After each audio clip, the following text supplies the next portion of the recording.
kọ́lọ́run má jẹ́ ká fẹ́ ìyàwó tí yóò ṣe ikú pa wá. Ìyàwó ilé kan ó fi ọ̀bẹ gún ọkọ rẹ̀ ní igbá àyà. Ọkọ ọ̀hún ó sì kú ní ìfọnáfọnṣu. Gbogbo àwọn obìnrin tí wọ́n ń gbọ́ mi gbọ́ ìròyìn yìí, kí Ọlọ́run kó má jẹ́ kí ẹ fẹ́ ọkọ tí yóò ṣe ikú pa yín o.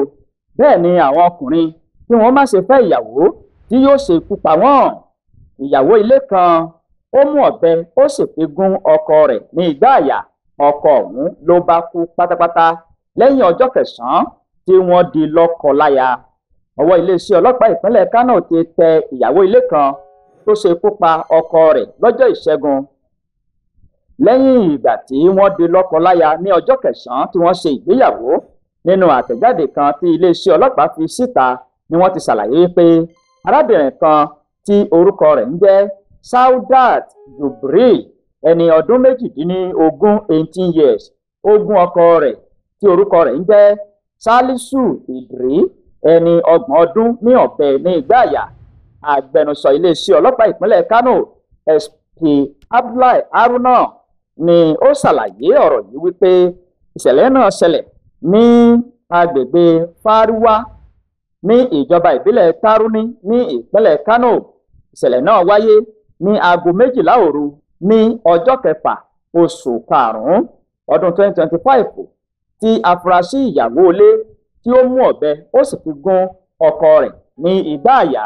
Ìṣẹ̀lẹ̀ yìí ti fa awuyewuye lórí ayélujára ní ìpínlẹ̀ Kánò àti wípé ọ̀pọ̀lọpọ̀ àwọn apá ibì kan ní agbègbè náà ni ó ti mì orí ayélujára wọn tìtìtì tí wọ́n sì ń pariwo pẹ̀lú ẹ̀dùn ọkàn tí wọ́n ń fi ẹ̀dùn ọkàn wọn hàn fún ìjọba.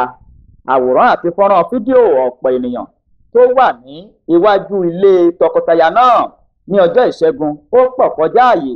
Ohun tó tẹ àwọn oníròyìn lọ́wọ́ ni pé ìṣẹ̀lẹ̀ náà wáyé lọ́jọ́ kẹsàn-án lẹ́yìn ìgbà tí wọ́n ṣe ìgbéyàwó. A ti mú ìyàwó náà sí àhámọ́ wa níbi tí a ti fi ẹ̀sùn ìpànìyàn kàn án.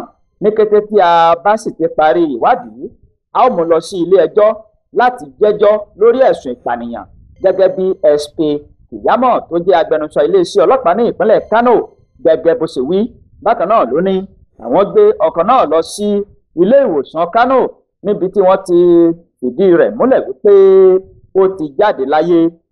Ohun pàtó tó fa ìjà láàrin tọkọtaya ni kò tí ì yé ẹnikẹ́ni, àmọ́ ìyá Salisu ó sọ fún ilé ìròyìn wípé ó ṣeéṣe kó jẹ́ nípa ìfún ọmọ lórúkọ ni ó fa ìjà láàrin tọkọtaya, nítorí wípé wọ́n ti fúnra wọn lóyún tẹ́lẹ̀ kó tó di wípé wọ́n padà ṣe ìgbéyàwó lẹ́yìn ọjọ́ kẹsàn-án.